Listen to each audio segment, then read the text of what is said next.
Hi business owners, my name is Dana Ball and I am a small business attorney here in the state of Utah, and I am hoping to help you face reality with your business and maybe get you out of your comfort zone a little bit. Sometimes we've got to get out of our comfort zone, so that's our mission today. We are going to talk about LLC operating agreements, and that is it. I'm not talking about corporations or the documents that go with corporations. Not talking about maintaining an LLC. We are focusing on 5 reasons why putting in place a good operating agreement for your LLC should be your priority in order to protect your business and your personal assets. All right, so why does an LLC need an operating agreement? We get that question a lot. Because a lot of times we find that LLCs get registered and then they don't have any of the documentation that's required to maintain it. And the first really crucial document is an operating agreement. And it applies whether you're a single owner of the LLC or if there are multiple owners. The operating agreement is a contract between the members of the LLC and the LLC. So it is a way to prove that you deserve liability protection because you've separated yourself individually from the company.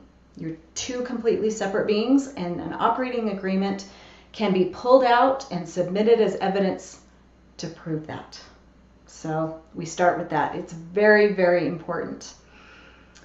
Without one, there is no evidence to prove that you deserve liability protection. And if a dispute does arise, then and you don't have one, state law decides what is going to happen with that dispute. It's like dying without a will.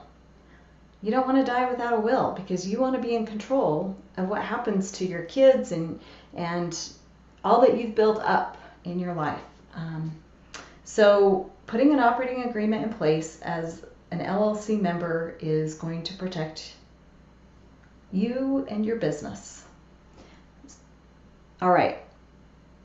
So how can it do that? What are some examples? So if somebody wants to sue you, then the first thing they want to do is they want to go after everyone that they possibly can in that lawsuit and name them. And so they're going to name the company, but they're also going to name you individually. So they're going to try. They just will, because you don't know what's going to stick. And so they're going to try and show that you aren't separate, that your company is really just you, and based on what they're able to prove, what evidence they're able to submit, they may be able to pierce that corporate veil, and the court will allow it. We don't want that to happen. So also, another example is if you are in a dispute with a business partner, then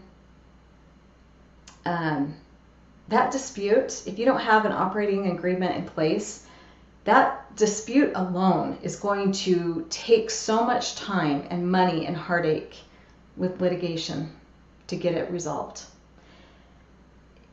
Just for that reason alone, you'll want to put an operating agreement in place. And when you have business partners, it's similar to a buy-sell agreement because we incorporate that into the operating agreement. It just sets out a lot. So here are the benefits. Let's go through them. We've got 5 reasons. All right. First one, if you have an operating agreement in place, then especially with a business partner, disputes that come up are easy to resolve because you've decided ahead of time how to handle certain situations. You're not deciding in the moment because sometimes our emotions can get out of control when we're in the heat of the moment. And we don't make good decisions in the heat of the moment when our emotions are crazy. So if we can make those decisions now and agree, put it into the operating agreement, then if that situation is triggered, the parties go back to the operating agreement and they say, oh, well, this is how we decided to handle it. And that's the way it's going to go because you've already agreed. That doesn't mean that in 5 years, if things change with the company and you decide, you know what, if that situation does come up, we don't want to handle it that way. We've come up with a new way. Well, then you just amend the operating agreement. You just have to, you can make changes, you just need to do it in writing through an amendment. All right, number 2, with an operating agreement, it's so much easier to hold a bad actor accountable. So what does that mean? Well, guess what? Members of an LLC are human. As humans, we don't always behave appropriately all the time. Sometimes we are emotional beings and we say things we don't mean, or we make decisions that we didn't have the authority to make. So the operating agreement will provide a way to address problems, and it will be easy to hold a bad actor who gets off course accountable for those issues. All right, number 3, if a member dies, it makes it easier to transfer the membership interests over. Or if a member wants out, maybe a member wants to sell their interests over.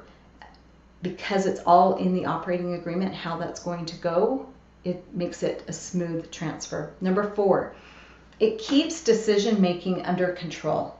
So it just makes certain that everyone is on the same page. And there's no question on voting and who has what power and how profits are going to be split, and you know, did your partner have authority to make that $20,000 purchase on that piece of equipment? Well, if the operating agreement says that gives them that power, then yeah, they did. But usually, you know, you put a certain amount in there, and then if it's over whatever that amount is, then they've got to get everyone to vote on whether that purchase can be made. That's a really great example. All right, number 5, the operating agreement affords the LLC liability protection. So without it, it exposes the LLC and you individually the risk if there's an audit done or a lawsuit is filed. It doesn't matter if it's one owner or multiple owners, you still need an operating agreement. What matters depends on the clarity of the terms, who prepared the operating agreement. So this is not something you can just download online. The internet is not an attorney, cannot give you legal advice particular to your situation. You need an operating agreement that is tailor fit to your specific type of business, your expectations with the business and the operations. It just cannot be something you borrow from another company or maybe some friends who have one. Maybe your friends have hired an attorney to prepare it, so you're thinking, oh, it'll be good because it was done by an attorney. That attorney wasn't looking out for your interests. You need an operating agreement that was specifically prepared for your business. I can't say that enough. So we also look and see how old it is. You know, was it 20 years ago that you prepared it? It probably needs to be updated. Things change, laws change. And does it apply to your company? Is it an accurate reflection on how you are running your company today? So if you have an operating agreement, when was the last time you reviewed and updated it? If you don't have one, what's your next step to get one? Thanks for joining us today. I hope that we've put you out of your comfort zone and given you something to think about. We'll see you next time.